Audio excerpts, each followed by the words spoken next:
So good morning all. I think most in the room know me. Niall Foy is my name. I work for Janssen, which is part of the Johnson & Johnson companies. In that organisation, I am a make asset management systems business process owner.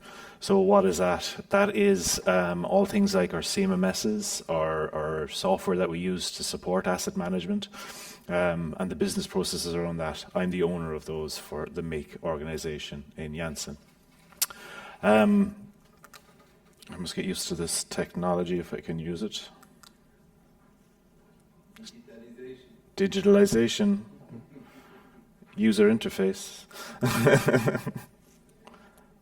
Not moving along for me.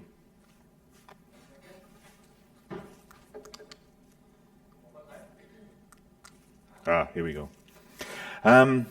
So building a sustainable asset management framework. It sounds easy, doesn't it? It sounds like a simple thing to do. We will just go put some pieces of paper together, we'll put some processes there, we'll give them to people, and it's done. Quite the opposite, in fact. It's people, people, people. And what we tend to do is we forget about the people, we get into our little silo, we work in a cupboard, and we design these processes, and when we're done, and we give it to someone, and that's it. We forget to integrate with the people who are actually going to use it. We forget to integrate with the people who are going to have to support it. We forget to integrate with the business. How are we going to fund it? How are we going to pay for it? So again, the people part of this. Asset management strategy and processes are the core elements of a successful maintenance and reliability organisation. I think everybody in this room would agree with that. Without the foundational building blocks, it's no good. So the foundational building blocks of understanding our assets, understanding the processes, understanding what data we need, understanding how to use that data, the foundational business, and having people in that organisation to be able to use that, supervise it, make sure it happens, coax it, massage it, modify it, change it, adapt it, understand what it's about. So those foundations, having those foundations in your organisation. And again, the last paragraph in that, it talks about all the sensors and all the smart devices. They're useless, absolutely useless, unless we have a connected, collaborative workforce. Connected, collaborative workforce. Having our workforce being able to talk to each other. Operations talking to maintenance, maintenance talking to engineering, engineering talking to execution systems or automation departments, IT. Having someone from the floor being able to talk to an app developer to make sure that that app is strong and robust. For us, again, we have broken this into 4 key components. I'll briefly go through them, and there's a bit more detail on the next slide in these. So asset management processes. Have we got the right asset management processes? There's many publications on this. There's ISO 55000, which most of us have been benchmarking. There's the rest of the ISO standards that are there. There's proven technologies from different industries, like the American Petroleum Institute. There's the ASME standards, and it goes on, it goes on. And maintenance hasn't started today. Maintenance has been going for a long, long time. Workforce competencies. So we see a big shift in this. What are our workforce going to need to do their job in the future? What are they going to need to do their job today? What do they need to do their job yesterday? Very important concepts. Empowering them as well to be able to push their skill sets, to be able to get more skill sets, to be able to question what skill sets are being used. Performance management. So again, we all need to show our improvements. We all need to show what we're doing. We heard yesterday from another presenter about baselining, making sure we baseline so we can show that improvement, to show we can prove our journey, to make sure that that journey is robust. And then digital asset management solutions. So how do we build a capability into the business by using the digital world? A good example of that is anybody who's ever bought or sold a car or sold anything on the internet. You didn't have to be a computer programmer to sell that thing on the internet. That app was developed for you, and you were able to sell the car quite quickly or that item very easily by filling out some key bits of information that an application developer had put in place for you. So, learning and success factors. There's a lot of detail in these slides. I'm going to just touch on the areas. I'll talk about the highlighted words just to get the concepts about what we're talking about here. So a connected organization and all capabilities. So priority skill sets. What skill sets do we want in our organization? So do we have the right people in our maintenance organization? Do we have the right people in our quality organization? Do we have the right people in our engineering world? Are we talking to the right departments? Are we talking to the IT groups? Are we talking to different organizations internally as well? The continuous learning.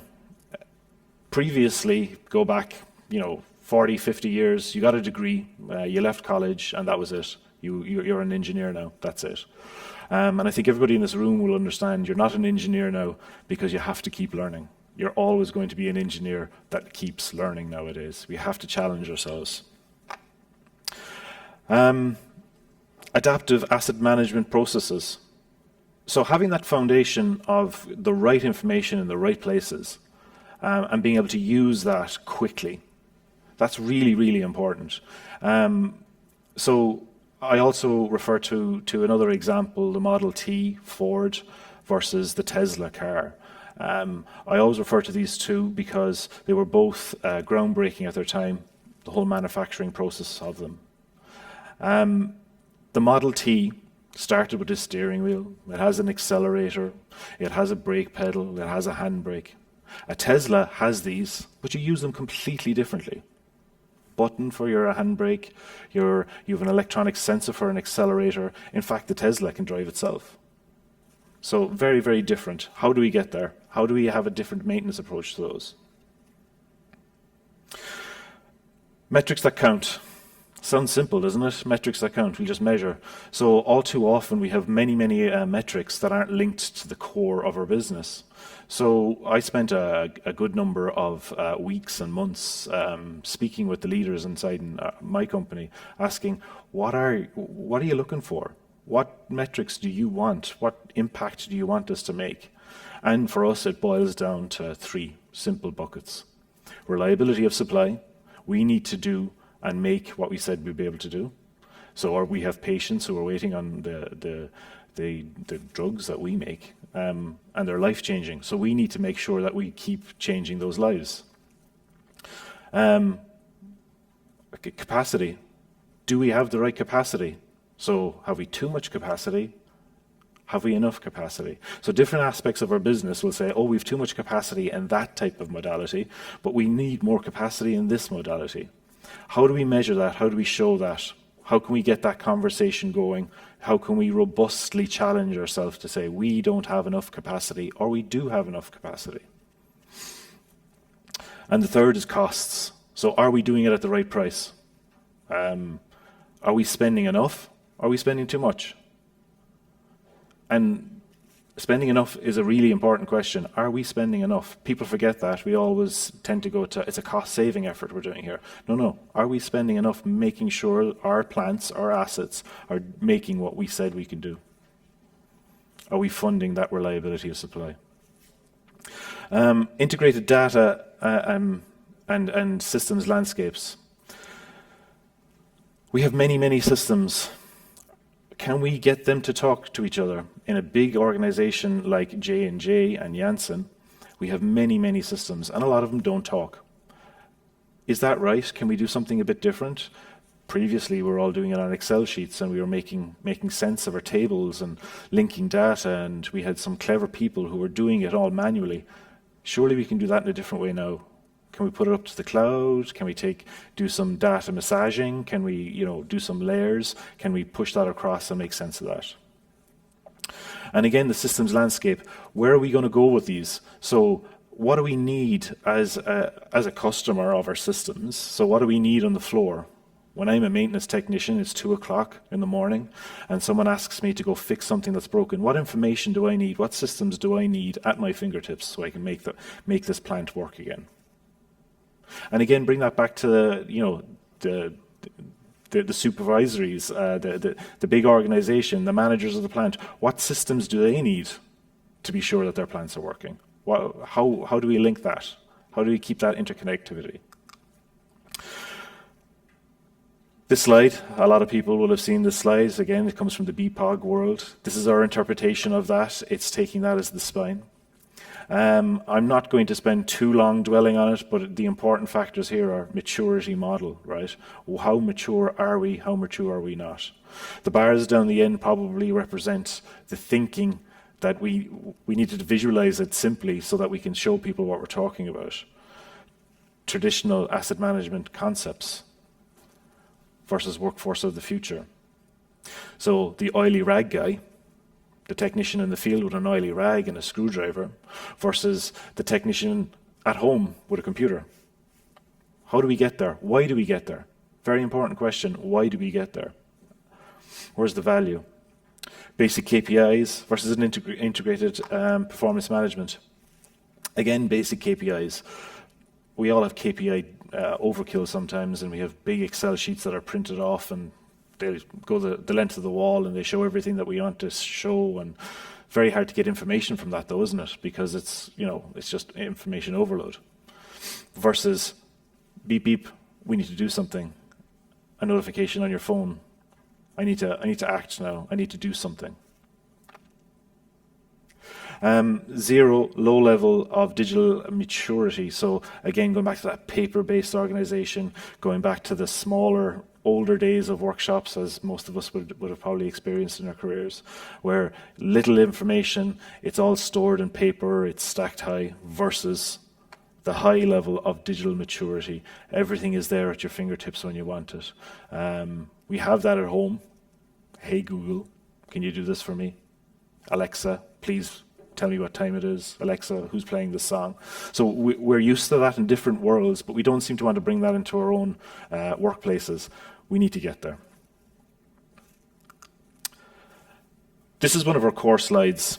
So this is asset management data and capabilities landscape. A lot of this stuff isn't transformational in itself, but it's just logical. Okay, so we had to structure how we wanted to see our things so we could change our things.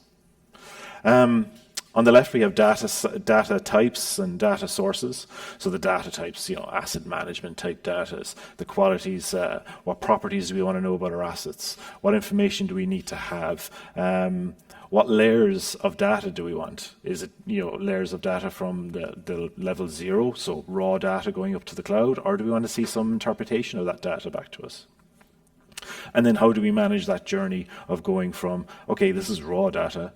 If we change it and filter it and move it and massage it and link it, this is the core information we want to get from that. Now, how do we display that?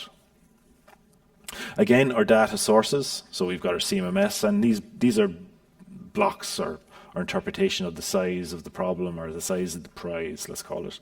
So we have our quality systems, we have our CMMS, we have our process data historians, we have manufacturing execution systems, we have OEE systems, and we have specialized sensors.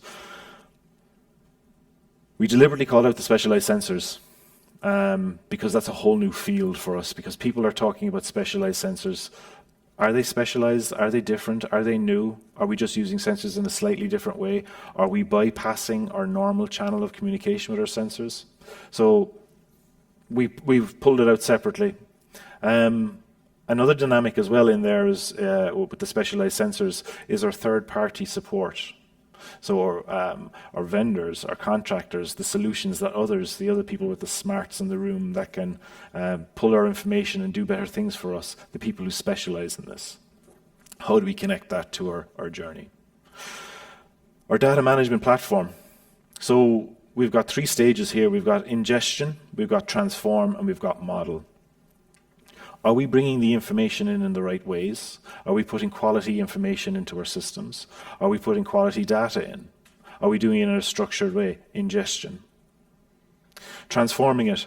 Are we making that data into information? Are we using that in the right places? Are we using that in the right forums? And then modeling. Modeling, obviously enough. So are we digital twins? Are we, using that to predict things in the future? Are we trialing? Are we doing simulations? Are we doing different things with that information? In the asset management business processes section, we have the asset management capabilities, we have the asset data consumptions and insights, and then we have our value drivers. I'm going to give you the flavor of our asset management capabilities. So asset health visualization. How are we looking at that information from our assets? How are we looking at that information on how our performance? Are we getting it at the right way? Are we getting it at the right time? Digital maintenance optimization. So the oily rag days, how do we move from those oily rag maintenance approaches, those time-based maintenance approaches, into the new way, into the right way? Because maybe it is the right way that we have a time-based. Maybe that is the most cost-effective way to maintain that item.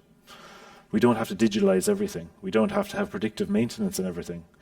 We don't have to have condition-based maintenance and everything. It's a value proposition. Dynamic maintenance approaches. So again, that very simple statement, are we maintaining it the right way for what it's doing? So a lot of our plants are multi-purpose plants, and we'll change the products. So what's the impact of changing the product on that? Is that a more sticky product? Is that a more aggressive product? Do you need to do something different with your elastomers? Do you need to do something different with your pumps? Do your pumps clog? Do your filters clog? What's the dynamic maintenance approach for that application? Asset data management. So again, how do we manage that data coming in? How do we request that data? Very important. What data do we want to see? So we'll speak about data lakes and data marshes.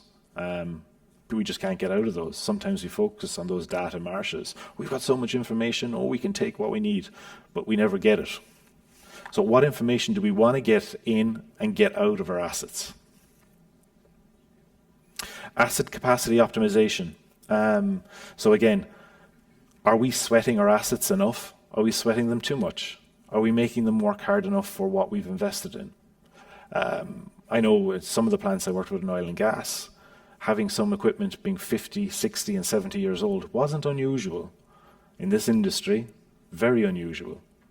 So are we sweating our assets? Do we have the right approach to them? Are we looking at those assets as a pure investment, or are we going past the point of maintaining them? Should we just replace them? And then the virtual plant, doing simulations. We had some great success here doing a virtual twin of our supply chain for the COVID vaccines. We were able to simulate what we could do with our supply chain and say, you know what, we can get efficiencies by changing these things and changing that, trial it out on the digital twin and realize that benefit in the real world after without making mistakes, just running a model. Yeah, so it's quite empowering. Again, the asset data consumptions and insights. There's many projects we have ongoing in there. Runtime condition-based maintenance is in there. The precursors for predictive maintenance are in there. Using our information for predictive. Another point I want to make.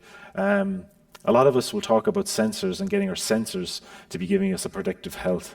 But what about the other information we have? What about the most valuable information we have?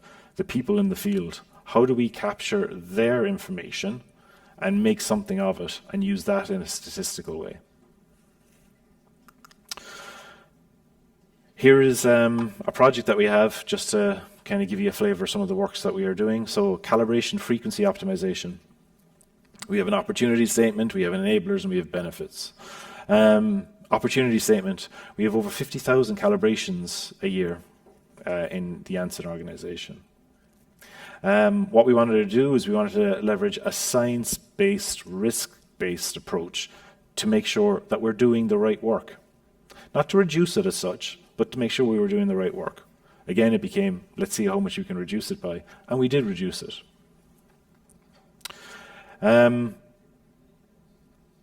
So we optimized the calibration frequencies, leading to significant improvements. Sorry, the screen is moving in front of me and I'm trying to make sense of it. The enablers, buy-in from quality. So what we did with this project is we got quality on board at the beginning. If we were to change our calibration program, what do you want to see? A very important conversation. And it was a very open conversation because if we doesn't mean we are. Yeah, so what do you want to see? Integrating their thoughts into it. then having a workforce statistical skill set and competencies. So we have calibration technicians in the field, getting them to the required level of statistical knowledge so that they can do these changes, they can understand what is happening, and they can verify it's good. Again, having that into our quality department, so when someone makes this is the statistical model that I'm putting forward, that they can understand and say it's robust. Calibration standardization. Yeah, sounds simple again. So we are a big organization. We have many different approaches to calibration. How do we standardize that? How do we standardize the required information? How do we make sure that information goes in the right buckets so that we can get it out, we can do a statistical analysis, all automated, and get it done quickly? So the benefits, up to 40% reduction in the calibration effort is what we've seen. So that's a phenomenal change for our business.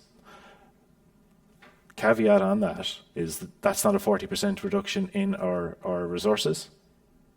And another caveat is that's not a 40% increase in our asset capacity.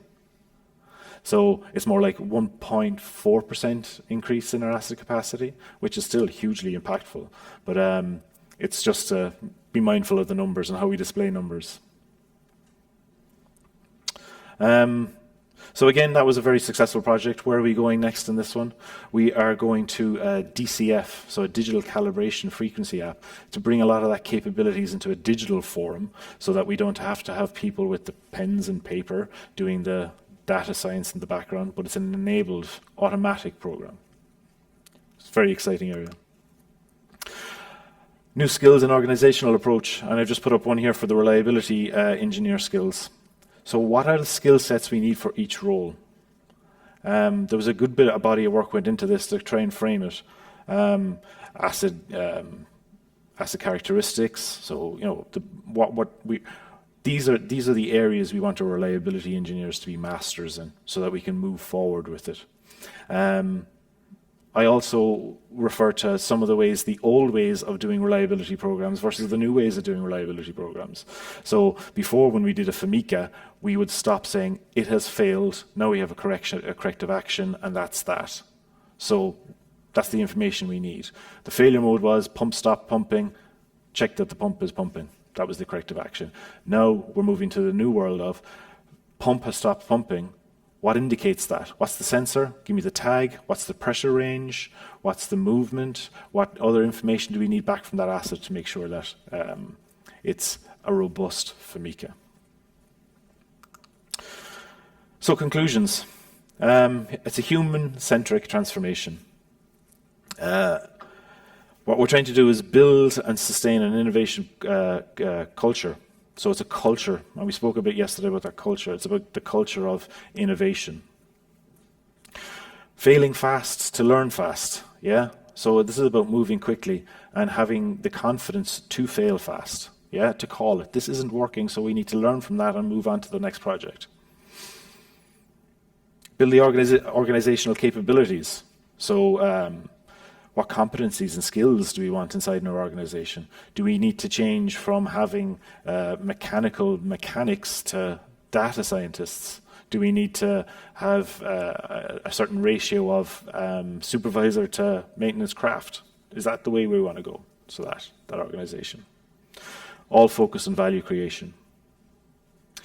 Unlocking the sensors we have, unlocking the voice of the machines effectively. That's another core element for us. And again, how do we use the humans who are out touching those machines to give us that information? What do they want to see back? And then, I didn't speak too much about it, but the thriving ecosystem of partner connections. So we have many, many organizations out there who are doing things very quickly in a very smart way. They're taking learnings from other industries. How do we get them into our industries? And how do we use those to the best effect so that we can move quicker? Move quicker. Thank you very much. Just on time. Any questions or follow-ups?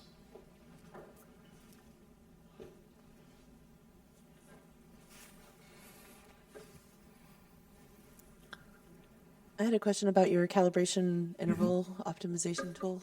Is that something that the vendor developed for use at the site and you rolled out, or maybe No, elaborate a little more on that. So we developed that ourselves internally. We have two approaches. We have a risk-based approach and we have a viable analysis approach. How do we take that information and put it into a statistical model? How do we do it on paper? And what kind of software do we use? Any statistical modeling tool will do that for you. But it's having the business processes around that. So then when we put those business processes around that, we're trying to digitalize that. We're about 95% complete in that, and we'll be going live with a digital calibration app next year, early next year. Thanks. Any other questions?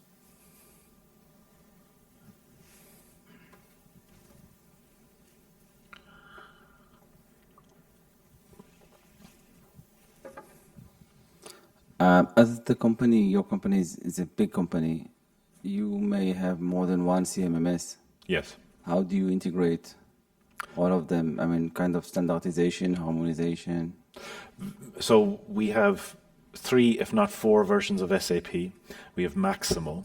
We have different deployments of each. We have different approaches from many different sites.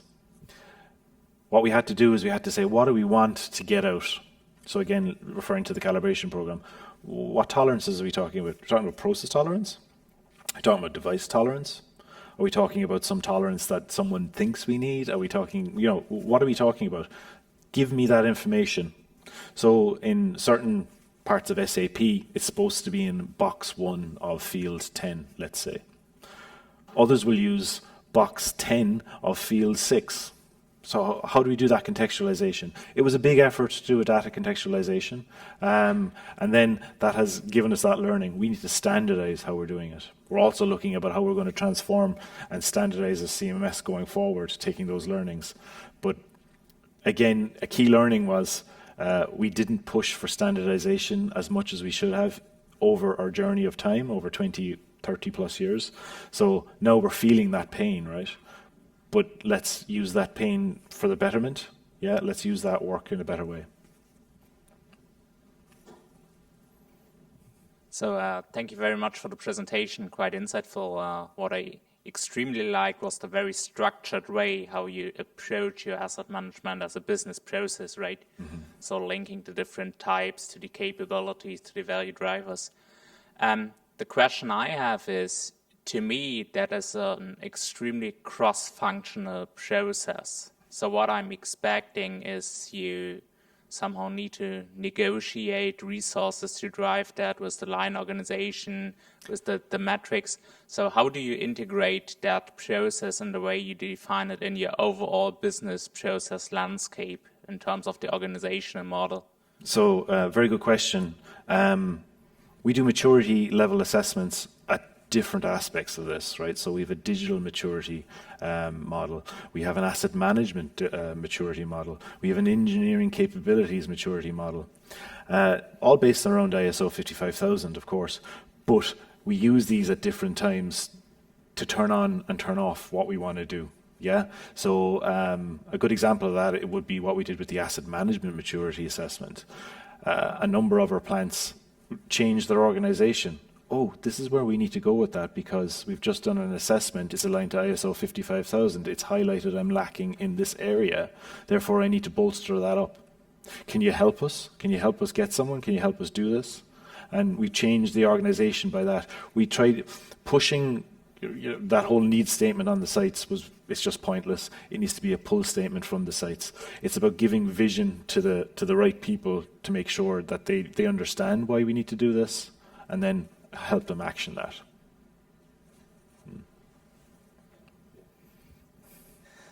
Thanks, Neil, for the presentation. Very good. I'm still digesting many of the things you mentioned. My question, I think you partially replied already, but you have presented this as smart asset optimization maturity model. Mm-hmm. Is this something that, because it's the first time I've seen the application of the maturity model specifically for the maintenance, so is something you have done? It's something coming from Bioforum? So it's something coming from Bioform, but we've taken our approach to that, right? So we've developed our own maturity assessment. We have a group inside in our organization called the Digital and Technology Group, D&T Group, and they have been focused on what level of sensors we have, what level of information flow do we have, what level of connectivity do we have, capabilities. Do we have the right resources in place? So we've used that quite effectively to guide and shape where we're going with this. Okay, the second part of the question was about exactly that one. What has been the experience? If you have really founded it as a mechanism, a very useful mechanism to highlight those gaps, and as well, I understood as well that it has been used as a communication mechanism, to the sponsors. And it has been used to response to the visions that our leaders are putting forward as well, right? So we've bottom-down leaders and we've top-down leaders. So it's a response to that. So the need statements are there. We need to make more capacity. We need to get more product out. We need to affect more of the world. We need to change lives. And those vision statements, aligning people to those vision statements, all of a sudden you can develop a mission statement out of that. Okay, I need to change lives. For me to do that, I need to get more capacity in my assets. How can I do that? What's the rest of the world doing? Start bringing it back in. Put a bit of excitement into those conversations. And we're lucky to have an organization that embraces that. So, thank you. All right, any other questions? Last one. No. Thank you, Neil. Thank you.